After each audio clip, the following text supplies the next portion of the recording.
AFC South. All right. Number 1 seed Texans. Woo, baby! 12-5. Literally no surprise. Yeah. 6 seed Colts 10-7. Jags 8-9. Titans 6-11. All right. 2 seed Houston Texans 11-6. 2 seed. All right. 2 seed in the AFC. Yeah. All right. The Jaguars beating the Ravens. Is that why? Yep. Jacksonville Jaguars 9-8. Indianapolis Colts 9-8. Tennessee Titans 5-12. Houston Texans 3 seed in the AFC, 12-5. Colts 9-8. Jags 8-9. Titans 5-12. And I will tell you right now, the Indianapolis Colts do not make the playoffs, even though I wanted it so bad. I had them in the playoffs up until about an hour ago. The 20% Florida fan in me wanted Anthony Richardson to be the next Lamar. Well, it still kind of wants Anthony Richardson to be the next He'll be good. Lamar Jackson. He'll be good, but All right. can I start with the Texans? Yeah, go ahead. They won 10 games last year. The roster's gotten significantly better. Tank Dell comes back. We got Stephon Diggs. Joe Mixon. We got Joe Hunter. Mixon. Yeah. Danielle Hunter. What? Danielle Hunter. We got Danielle Hunter. I wasn't even getting to the what do you call the defense yet. The O line's gonna be better. It's gonna be healthy. Hopefully, Titus Howard kicks rocks soon. The backup running back situation is also a lot better. Damian Pierce might not make the 53-man roster. Cam Akers is also in camp, and I'm not judging preseason play, but he's been solid the preseason snaps he's getting. Jawar Jordan is so fun as a third down back. I'm just so excited. I'm not the defense was great last year. You add Al-Shahir, you add Danielle Hunter. You're gonna get a healthy Jimmy Ward, who we just extended for another year. Jalen Petrie hopefully comes back to that 2022 form a little bit. I'm so excited. They're gonna be so good. I mean, I don't have them coming out of I don't have them coming out of the AFC, but I will go ahead and tell everybody they will come out of the AFC because they have the potential to. They're gonna be amazing. I'll spoil it right now. C.J. Stroud is going to win MVP. He's gonna throw for 5,000 yards. Yeah. We're here. Yeah. I've been waiting for this ever since we were up 24-0 against Kansas City in 2019. I've been here ever since I watched the Lovie Smith 2-quarterback offense with Davis Mills and Jeff Driscoll. I've been here ever since we wasted a top 3 pick on Derek Stingley. Sorry about the dog there. I'm ready for it. F the rest of the NFL because it's coming and it's gonna hit like a brick. Yeah, I mean, there's not much to say. It's same roster with controlled contracts, and you add very good vets across the board. I don't think Diggs is gonna make this offense a great show on turf, but I don't think so either. Yeah, but you already have Nico Collins and Tank Dell. You're fine. Yeah, we're gonna hopefully get a full season of Tank Dell too. Yeah. Yeah, I mean, I kind of wanted to touch on the secondary a little bit. The Kamara Lassiter reports out of camp are really good. Kamara Lassiter's been locking people down. That's the rumor. So that was really the only hole I was ready to point at. That's kind of what I do. But I still I don't even know if I'm ready to do that because if he's been that good, I think that kind of answers some questions. I like the Greenard move. I think it allows you to get younger and continue to extend the window of this team. I will miss him though, just because he was a fun guy. Yeah, but you get a Florida fan in me. You get a better player in Hunter. Yeah. I truly believe that. Yeah. I think he's a guy who I think could go under people's radar as a defensive player of the year candidate. If we really wanted to start talking about awards, I think he's more likely to win that than Stroud is to win MVP. Just saying. I disagree. Not even, actually, I was CJ Stroud guy. I love CJ Stroud too. Al-Shahir is one of the most underrated players in football. He's a really great coverage linebacker. He's going to add so much to this team. And, they've just got all the flavor, man. They're probably going to be my Sunday ticket team. Yeah. They're just going to be so fun to watch, and I'm really happy for The you. aura is off the charts. Yeah. I can't believe it. I picture them being right up there with Baltimore and Kansas City. Yeah. I truly do. I think that's the threat. Yep. So I'm excited to watch them play football. They're in my AFC Championship. Yeah, they're not mine. They're like the Thunder, just less unbearable, Yeah. I guess. They're what? The Thunder. They're the Thunder. They just Yeah. are. They'll keep being good, and they have CJ Stroud under contract for like 3 more years at not $50 million, so they can do whatever they want with it. Yeah. And with the Colts, I mean, Shane Steichen, we're not going to be singing the praise of Jonathan Gannon, but he was good with the Cardinals too, and Shane Steichen was very good with Gardner Minshew. When we get to the Raiders, I guess we can have that talk, but I still think the Colts are very good, like a very solid team. Like 10 wins, they'll be good. Full season of Anthony Richardson, I think, will pale in comparison to Gardner Minshew in a good way. I think he's probably be the second best quarterback in the division by the end of the year. It hurts me to say, but he will be. Yeah, because Trevor, but the Colts, they added Leao Tulatu because their edge has sort of been iffy. I mean, they haven't really developed Kwity Paye like that, but he's been fine. You still have Buckner on the inside. You add Adonai Mitchell in the second round. Who sucks, apparently. But you also have Josh Downs and Michael Pittman, so it's not even like he's your 1,200 career yards in college. Yeah. Years. Yeah. I was a Colts darling for about 2 weeks. I understand where Ethan's coming from, and I agree to a great extent. You look at what this offense did last year, you look at the injuries they sustained, not just Richardson, but across the line over the latter and half Jonathan Taylor of the regular season. Jonathan Taylor as well. You know, you really would think, this has to be a playoff team, I think, just because of the addition of those players. I think for me it really comes down to defense. I think this could be a bottom 3 defense in football. They had one of the highest pass rush win rates over expected over the entirety of the NFL. That defensive line, outside of Latu, who's a rookie, who I think he's going to be really good, but they didn't really get any better, and they also lost pieces in training camp. They had some injuries in training camp. So I think their depth is going to look weaker. Kenny Moore is fine, but who's playing opposite him? Who's playing on the back end of that secondary? I have a lot of questions. I like them a lot. I think I still have them winning 9 games. I think they're going to be a really solid football team. But I kind of see the floor here. If injuries take place offensively again, I don't think they're going to have the defense to be able to back it up. Yeah. And so that's kind of where I'm at with them. If they won 11 games, that would not shock me by any means. But Absolutely. 9 is where I'm at, just with those questions, I would say. I would choose to go with the more proven units on both sides of the ball in the AFC over them when it comes to my playoff teams. Yeah, I think the defense is mediocre at the absolute best. Yeah. But I do, with everything I see, just with the Colts, I think offensively, that will sort of cancel out. Like, they're not going to be a contender, but they'll still be. I think they'll still have like a top offense, at least in the AFC. Yeah. And Anthony Richardson compared to Gardner Minshew is way more significant than I think people are thinking.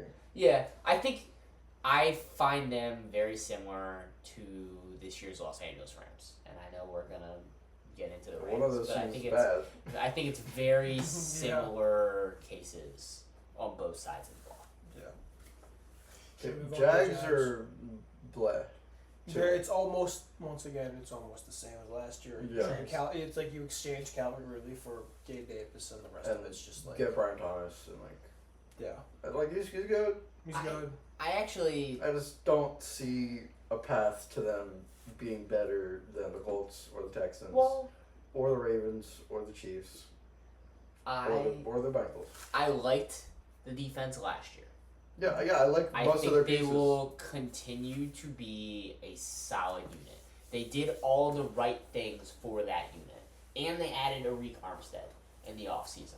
So I think they're going to be around the same, if not better, defensively. Offensively, I agree. I think as long as Press Taylor has any role within that offense, I have significant questions. But you think about, this team down the stretch, the injury to Trevor probably cost them a game or two, right? All of those injuries across the line, there is a scenario in which I think you can talk yourself into this being a playoff team and better than those teams that you said. I can't. But I'm choosing not to. I'm not choosing not to. I agree. Because Press Taylor exists. I know it's not sexy. Yeah, they're but very well it should be. Yeah. It very well should be. It should be. And it pains me to say this, but we're very far gone from the Trevor Lawrence being a generational quarterback. Yeah. He's just not. Not generational, no, but I think we're hammering. He's into a range. He's into a range. And No, it breaks my heart. no, I think maybe he's even above turbo that. No. I think he's above that. I think when you look at what this offense has been really dumped down to, essentially, I still believe that Trevor Lawrence, outside of the turnovers, which are definitely an issue, shows on a consistent basis that he has big play potential, that he has the IQ of a solid NFL quarterback, and that, I think we've seen it in flashes. Saw it in flashes in 2022 when they almost beat the Chiefs, and it feels like since then it's just been I think the injury over the latter half of the season kind of warped our minds over the season that Trevor Hart had last year. Yeah. Was it? Yeah. We were all so ready for that step that he was basically, I would say, the same quarterback that he was for the median of the 2022 season, for the first half of the season. And the second half of the season, he dealt with that injury, so he was obviously a different player. So where I feel Trevor stands, I would say closer to that 2022 player, where I would have him around, in that 10 to 12 range. Yeah, I mean, if you can get that Trevor Lawrence, if you can get that Trevor Lawrence that you got in the second half against the Chargers, in that playoff game, I mean, you're looking at a genuine shot to rival the Texans winning the division. If you have a really damn good Trevor Lawrence, or you get 2023 Trevor Lawrence. I don't know that Trevor Lawrence is going to be allowed to be that Trevor Lawrence. Yes, exactly, and that is what makes me so beyond mad, because why are you dumbing down the offense for the guy you drafted to be your generational quarterback? Yeah, no, I agree. Makes zero sense. It's, Trent Baalke's been the GM there for forever. I know Jags fans have very mixed views of Trent Baalke, usually negative. I think Trent Baalke is actually a good evaluator of talent. I think that shows in how he's put together this defense. Just not when it comes to coaches. When it comes to coaching and when it comes to allocation of money, I think those are things where Trent Baalke struggles. Yeah. I'm also not really that sold on Doug Peterson as a. Yeah, we love. Okay. We love Doug. We love Doug. We're very grateful. Thank you for everything. Thank you for your service. Yeah. Thank you for picking Jalen Hurts over Carson Wentz. Yes. Just, if we're being honest, it's just hang up not. The boots. I mean, you can hang up the boots if you want, but it's just not. It doesn't really just fit. I don't think. I guess it kind of. Fit. Yeah, coaching Trevor Lawrence should be like coaching Carson Wentz. Yeah.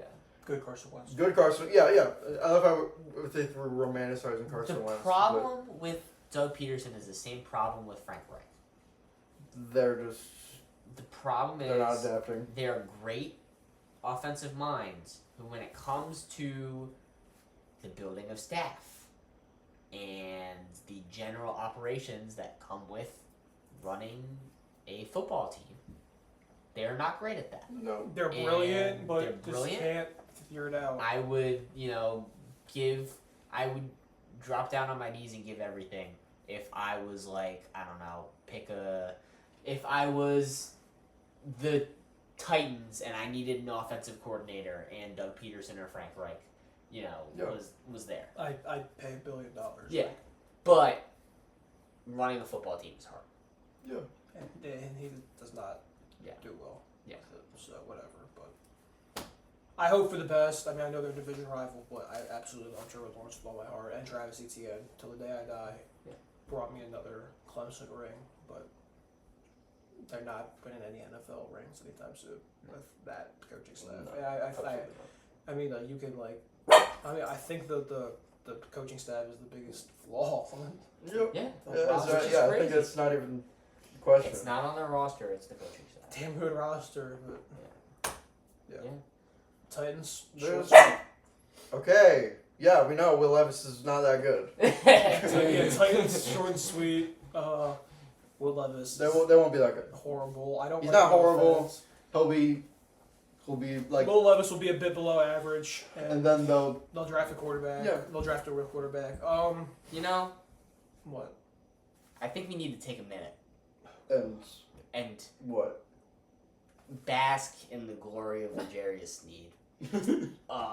Yeah, he's Who good. is- He's really good. That's sick, man. But you're in Tennessee now. You're in Tennessee Top now. 3 corner in football That's and sick. has You're been in sent Tennessee. on an island. I like this defense. I do. I think they're going to be better than they were last year. Yeah, the defense is good, They had but like they have to score injuries more to than 7 pieces. points a game. I know. I like what they did. I like that what they did in building the structure around what would be a good quarterback and say, hey, Will Levis, we obviously at some point were stupid enough to believe in you somewhere organizationally. Let's see how this works out. And I think there were absolutely flashes of Levis's arm talent last year. We know the IQ is... We're working on it. There, As much as this ball hypothetically. You know, you might as well see what you got if you're going to invest the resources there, despite how we feel about him. And if not, you're going to put a damn good infrastructure around. Exactly. Shaver Sanders, That's Quinn why- Ewers, yeah. Carson Beck, Connor Wise. This is how great football teams are made. Yeah. Build in the trenches. They've done that 2 years Then in a you row. build around the skill position guys. Then you find that. And I don't really rookie know how contract. sold I am on the skill position. Then you, I don't know what then you DeAndre. overpay I, mean, like for I don't Calvin know what DeAndre Hopkins is in 2024. I know I what don't Calvin either. Ridley is in 2024. I think Whatever. Calvin but- Ridley in that Jags offense He was good. was pretty similar to what he was previously in Atlanta for a guy who took a year off. Yeah. And he's only going to have more reps in order to continue to improve. I like Yeah. Boyd's role in Cincinnati. I think he's Yeah. a Bringing really over- above average 3. bringing And- over Callahan. Yeah, start and cutting look, Hop as a 2, like, Sure. come on As now. well, these are Like- like 1B, I guess. yeah, like, Yeah, and I'm also interested to see how the Titans are gonna do with not an RB1 that's a power back. I wonder no, how I they're agree. I wonder how they're gonna change the offense to be in a style where it's gonna have to be like It's that. gonna be a lot different. It's going to be a lot It's gonna be a toolsier. Yeah, It's going to be a lot more of modern. dink and dunk, modern. Maybe not even. I think we're going to see, and this is why, everybody, Mike Vrabel, you lose Mike Vrabel, oh my god. I mean, And they should. I love Mike I Vrabel. didn't even think about that. That was like the word. Why would you do that in like any There's situation? no- I love Mike Vrabel, but when you talk to Tennessee, beat people from that team, and talk about how Vrabel was kind of preaching, and we saw this in New England as well, that Patriot way and that style of defense, and this is how we run things. When you're able to open things up into a modern thing where they're just coping. Brian They're Callahan, just they're a coping. normal team, you know what I mean? This is how we roll, we're a normal team. I think there's something to be said about that. They're Because I coping. think in today's modern NFL, we're seeing that kind of stricter coaching style kind of be gone. But they're And just coping. I'm- I'm saying Mike Vrabel Maybe, was an amazing but- coach. I think what Callahan brought to Cincinnati over the second half of the season, like we talked about, was incredible. And if he's able to bring those same offensive concepts to Tennessee, and Will Levis is even... You just have a worse. Passable. You just have a worse quarterback. Yeah, Though he's better than Jake Browning, I guess. he's on similar levels. They're on the same tier. Yeah. Yeah. I mean, for me, it's like marginal. Yeah. We're not saying they're winning games. Yeah. Yeah, we're saying they're losing a lot They're of winning games. 5 games. Like, let's be real. Yeah. But I think I like what they did. I think there's reason for optimism in Tennessee, I'd Yeah. say, for the first time in, 2 years. Yeah. They were the 1 seed like 3 years ago. Yeah. So, yeah, I'll take that. Should we move to the West? We should move to Why the are we West. waiting? Ooh. We will see you next on the AFC Oh, I West. can't wait to do this. All right.